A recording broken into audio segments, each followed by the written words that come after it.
తప్పులు అందరూ చేస్తారు చిహుతాయి.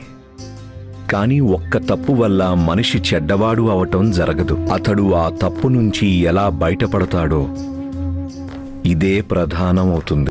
అదే విధంగా నువ్విప్పుడు గోవిందాకి అవకాశమివ్వాలి. వాణ్ణి తప్పు చేయనివ్వు, దెబ్బలు తగల్ని, గుణపాఠం నేర్చుకొనివ్వు.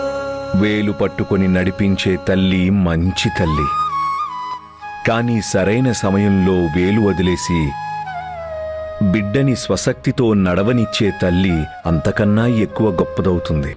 తల్లి ఎలాంటి కష్టాలనైనా ఎదురిస్తూనే అన్నీ చేస్తుంది.